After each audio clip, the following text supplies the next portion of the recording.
Sa gitna ng malawak na gubat na matatagpuan sa labas ng Cariang Albania, ay may isang binatang nakagapos sa puno ng higera. Ang gubat ay pinamumugaran ng mga bababangis na hayop, nakalulunos na huri ng mga ibon, at naglalakihang mga punong kahoy na may mga masasangsang na amoy. Ang binatang nakagapos sa higera ay si Florante na may hahambing kay Adonis. Anak siya ng mag-asawang Duke Biseo at Prinsesa Floresca na kapwa taga-Albania. Si Adolfo nasubukan ang pumatay sa kanyang amang hari. Si Laura naman na kanyang kasintahan na inagaw din niya kay Florante at pinapatay pa nito ang kanyang ama na si Haring Linceo. Bigyan niyo po ng katarungan ang kasamaang nangyayari sa Albania. Wala ka na makikitang mabuti dahil lahat ng gumagawa ng kabutihan ay may parusa ng kamatayan. Naglipa na ang kalupitan, kaharasan at pagsasamantala sa kapwa, kaya wala nang magawa ang mga tao. Kagagawa nito lahat ni Conde Adolfo dahil sa paghahangad niya sa kapangyarihan ng Albania. Ano't naging malupit sa atin ang kapalaran? Nasaan ang katarungan? Ni isa, wala man lang dumamay sa atin. Nasaan na Laura ang iyong sumpa? Nasaan na ang iyong pangako? Isa kang taksil. Bakit ngayon ay magpapakasal ka kay Adolfo? Nagkataon naman sa gubat ding yaon ay napadako sa Aladdin na isang morong taga-Persya na anak ni Sultan Ali Adab na dahil sa sama ng loob sa kanyang ama sa pagkakaagaw sa pag-ibig ng kanyang kasintahan ay umalis sa sariling bayan. Darida, bakit mo ako ipinapalit sa akin? Sa dinami-daming pwedeng ay na ang ating Habang siya ay nagdurusa, siya ay may narinig na tinig at ito'y sinundan at kanyang pinuntahan. Magawa ang mga tao. Kagagawa Laura. Giliw ko ni Laura. Habang si Florante ay nakagapos pa rin sa higera, ay may leon na nasa pagkita mo pa lang ay parang kakainin ka na nila. Ang leon na ito ay nasa harap ni Florante at buti na lamang ay dumating din si Aladdin.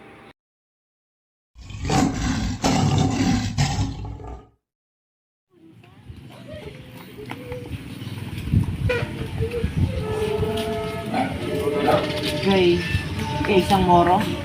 Sino ka? Hindi ako makapaniwala ng isang moro magdilit ka sa akin. Oo, ako'y isang moro. Ngunit ako'y may puso at damdamin. Huwag kang matakot, ikay aking aalagaan. Salamat sa pagligtas mo sa akin. Kung hindi mo ako niligtas, malamang nasasyan na ako ng biyad. Walang anuman, sino pa ba ang magtutulungan kundi tayo din naman dalawang saripala?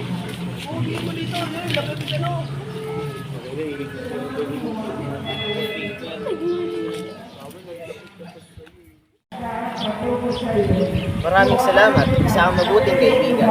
Sa paanong parang kita mapapasalamatan. Tiwala ka sa akin. Isalaysay mo naman kung bakit kami gagawin. Isasalaysay ko muna sa iyo ang aking pagkabata. Ako isang taga-Albania. Anak ako ni Duke Biseo at Prinsesa Floresca. At kasintahan mo naman si Laura. At isinalaysay na niya ang kanyang buhay. Noong musmus pa lamang si Florante, ay ikinuwento ng kanyang ina na siya'y muntikan ng madagit ng buitre. Buti na lamang ay nandyan ang kanyang pinsan na si Minalipo.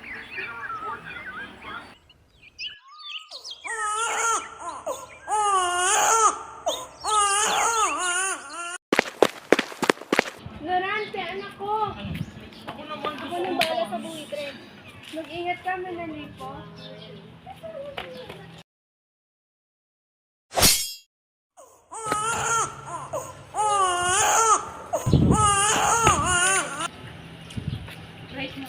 Florante, anak ko, mabuti na sa mabuti kang kalagayan, anak. Salamat sa iyo, Manalipo. Kung hindi, napahamak ng aking anak. Halika't, dalhin natin siya sa kanyang ama.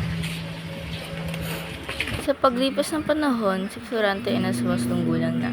Pinadala siya ng kanyang ama sa Atenas para mag-aral. Florante anak, kailangan mo mag-aral sa Atenas para maasang iyong kalaman. Hindi maaari mag-aral si Florante sa Atenas. Ayoko siyang mawala sa aking piling. Paano po ang aking ina? Alam kong mahal mong ina, subalit kailangan mo mawalay sa aming dalawa para makita mo ang pag-ibig. 11 gulang si Florante nang pumasok sa Atenas. Si Antenor ang kanyang guro. Naging kamag-aral niya si Adolfo na anak ni Conde Sileno. Huwaran si Adolfo sa kabaitan sa klase. Ngunit sila ay hindi naging malapit sa isa't isa. Pagkaraan ng 6 na taon, ay natuto si Florante ng astrolohiya, matematika at filosofiya. Ang paaralan natin ay magkakaroon ng pagsasadula hango sa buhay ni Reyna Yacosta. Florante, ikaw ang gaganap sa papel ni Eteocles. Lahat sila ay naghahanda na. Lahat sila ay masaya, maliban kay Adolfo. Ako ang dapat si Eteocles, ngunit napili si Florante. Hindi ba nakikita ni Maestro Antenor na ako ang mas mahusay sa aming dalawa? Nanlalapit na ang araw mo, Florante, sapagkat inagaw mo sa akin ang kapurihan mo. Dumating na nga ang araw ng pagtatanghal.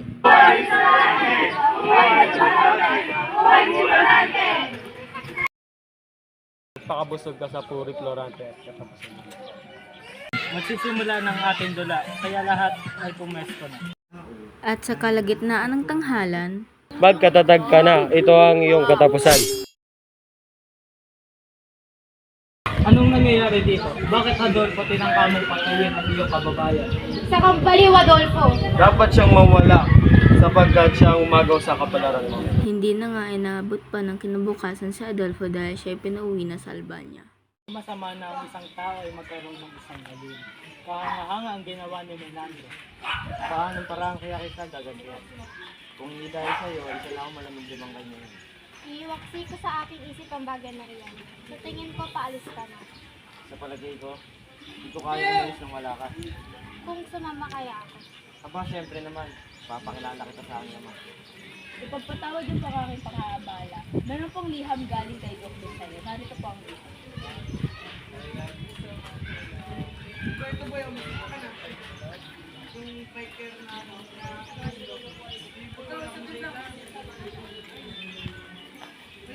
Wala na ang aking makasan mo ang iyong loob.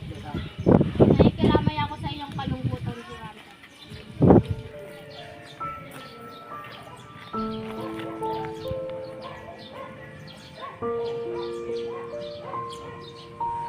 Ina, bakit hindi niyo ako hinintay? Akala ko ba hintayin niyo ako sa aking tagumpay? Huwag kang masyado malungkot, Durante. Hindi nakakatulong sa iyong katawan ng kalungkutan. Salamat sa iyong mga payo, Fernando. Sa ang takin na kayo. Lumipas pang 2 buwan, dumating ang liham ni Doc Beseo. Tandaan mo, Florante, sa pagbabalik mo sa Albania, mayroon kang isang kalaban na maghihigante sa iyo, si Adolfo. Salamat sa iyong paggunita, mahal kong guro. Sama ka ba, Menandro? Antayin na lang natin ang pagpayag ng aking ama. Hindi na inintay ni Antenor na tanungin siya ng dalawa. Noon din ay pumayag na sumama si Menandro kay Florante. Ilang saglit pa sa daungan. Pagkatapos ng mahabang paglalakbay, sila ay nakarating sa Albania.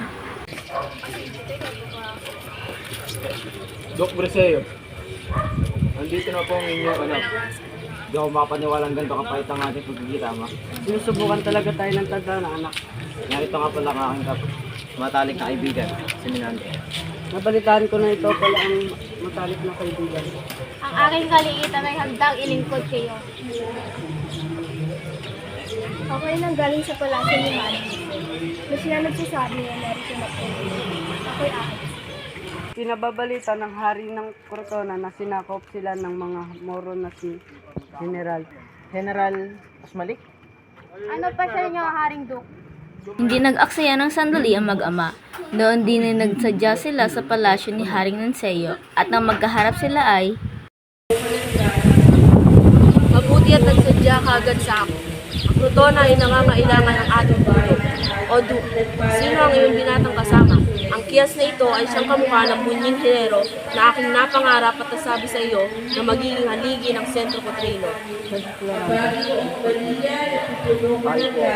Ako'y nasa ilalim ng Mabuting pagdating. Mula ngayon, ikaw na ang halal kong general ng aking hukbo, Durante. sa kagustuhan na rin ng hari. Ang magandang si Laura ay nakaumpok nila sa pag-uusap na iyon. Kakaibang damdamin ng nadama ni Florante. Halos tutong nito at di matuwid magsalita si Florante. at laging sumusulyap sa kagandahan ni Laura. At di lingid sa kanya ay gayon di ang nadarama ni Laura. Napakagandang dalaga. Ano kayang pangalan niya? Kay kisig na binata, sino kaya siya? Nalalaman ko ang iyong kalungkutang Florante. Pinagmumuksa mo ang pagpanaw ng iyong ina. Hindi mo ako maintindihan, Laura. Ang kalungkutang nadarama ko ngayon ay dahilan na makita kita. Kung gayon, ni kinalulungkot ko ang una nating pag-ibig. Hindi mo ako maunawaan, Laura. Meron akong damdamin na hindi maipahayag sa'yo. Laura, iniibig kita. Florante, lumisan ka na at umasa ka ang papatnubayan ka ng aking dalangin. Ako, Laura, masasabi ko nga akong pinakamaswerteng lalaki sa daigdig. Ang iyong pag-ibig ay sindigan ng aking pagtagumpay. Paalam. Diyos na mabagit, patnubayan niyo po si Florante. Kinabukasan, ang hukbong patungo sa Crotona ay handang-handa na. Ang mga kawal at si Florante, kasama si Menandro, ay tumungo na sa Crotona. Yan ang Crotona, Menandro. Magsiyanda na tayo. Biglain natin ang pagsalukay upang malito ang mga kalaban. Sugod, mga kasama! Sugod! Sugod, mga kasama!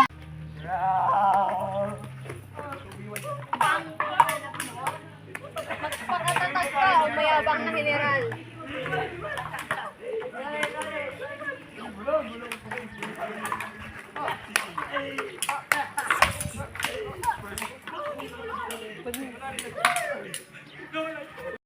Naisip na agad ni Florante si Laura kaya bumalik sila sa Albania. Menandro, di ba tumamalik matapos? Tignan mo, ang matakot ng mga Moro ay nasa itaas ng palasyo ng Albania. Mukhang sinakop ng mga Moro ang Albania habang tayo nasa Crotona. Tila may kasama silang babae, General. Wag po! Hindi ko gaano makita. Diyos ko, si Laura nga. Si Laura nga, Florante!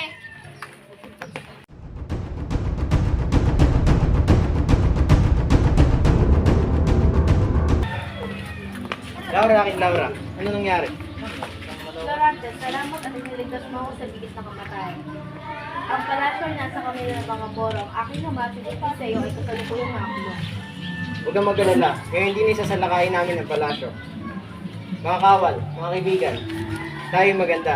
Tayo lulusob na ngayon sa palasyo upang bubuhin ang mga Moro. Sumusob na tayo. Walang lakas at katapangan ang nakahadlang sa kanila. At pagkatapos ng digmaan, ay agad-agad nilang pinasok ang palasyo upang ilabas sa kulungan ng hari at ama.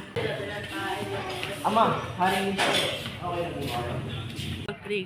Salamat at inabot niyo kaming buhay.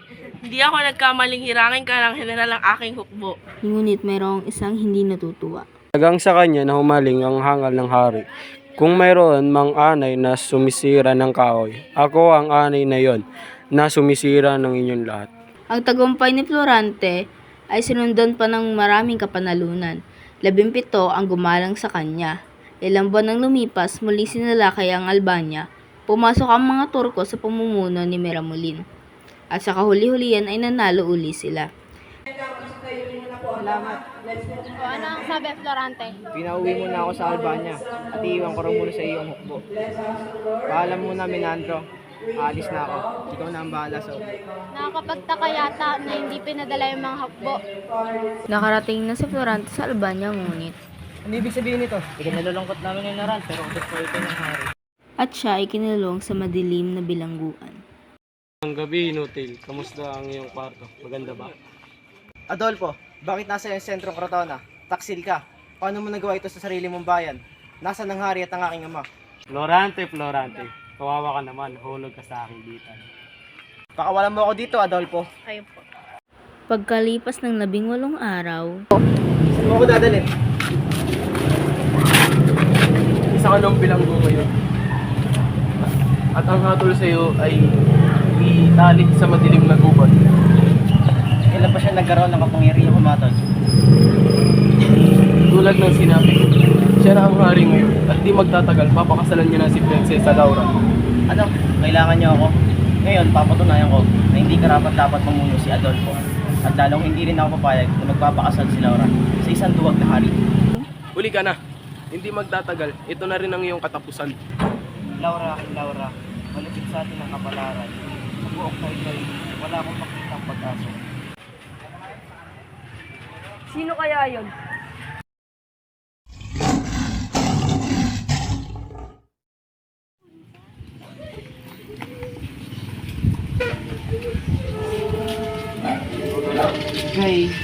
Kay isang Moro?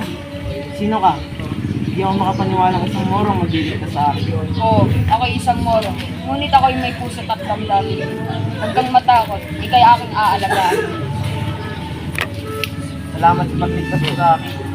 Kung hindi mo ako niligtas, malamang nasasyan na ako ng biyad. Walang anuman, sino pa ba ang magtutulungan kung di tayo din naman dalawang saripala?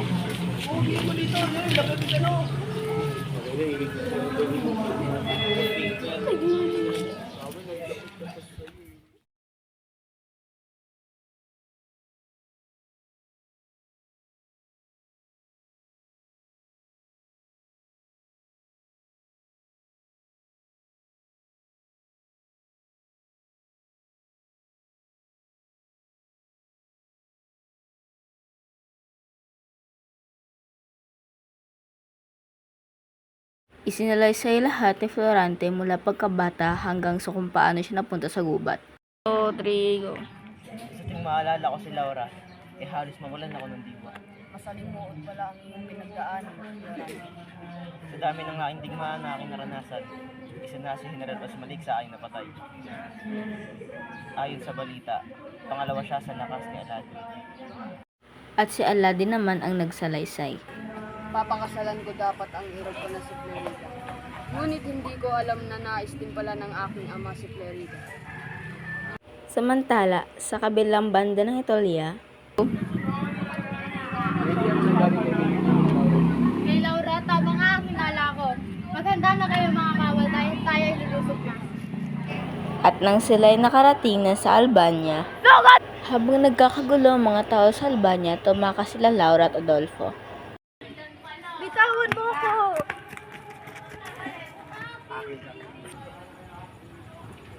Bitawan mo siya, nilalang. Ayaw niya sa'yo.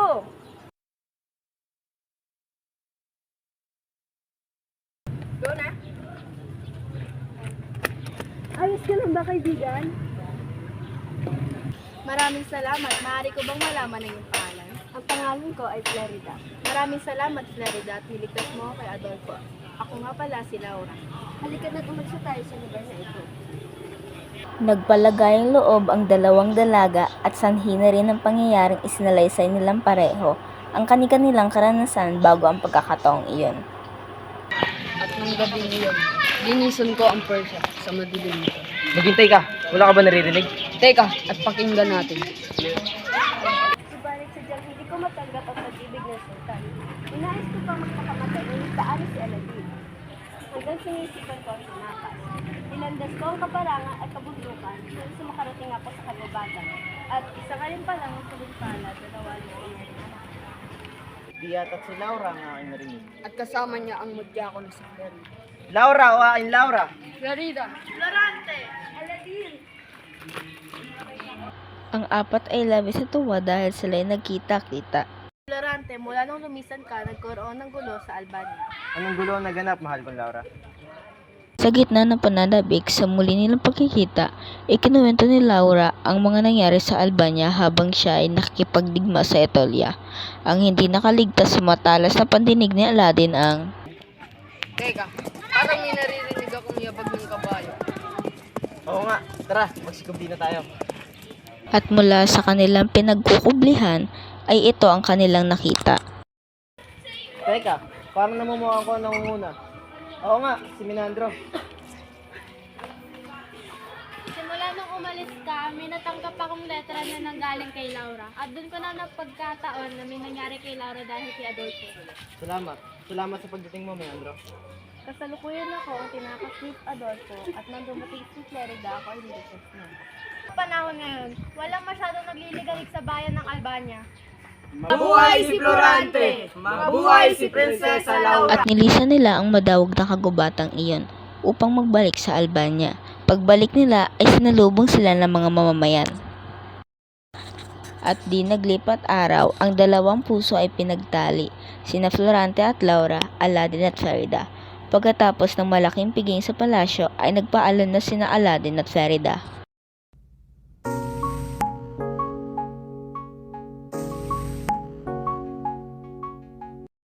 Paalam na, Florante at Laura. Hanggang sa muli natin pagkikita. Na may pagpalain kayo ni Bathala, Nerida at Aladdin. At si Florante at Laura ay naging uliran sa pamamahala ng kaharian. Malaki ang isinulong ng Albania. Magbuhat noon ay di na humiwalay sa kanilang kaligayahan.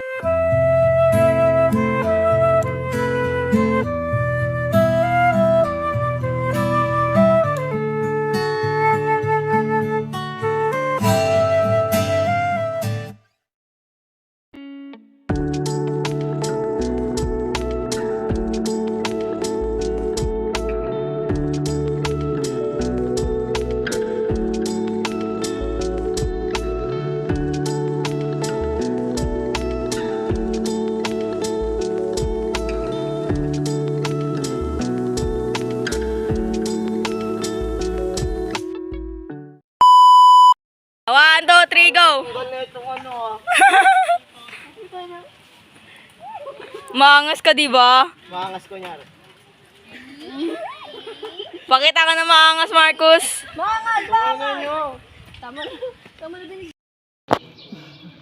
One, two, three, go! Maghintay ka. Ano na? One, two, three, go!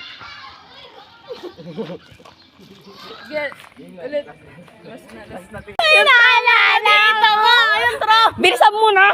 1, 2, 3, go! Sugat mga ka! 2, 3, go! Kami! Sabi ni Harvey kanina, gusto ko na umuwi na maaga. Tara. Promise. Ayusin ko na. Promise. Bilis! Diyan kakatuwa. 1, 2, 3, go! 1, 2, 3, go! Yoko na nga! Ito na.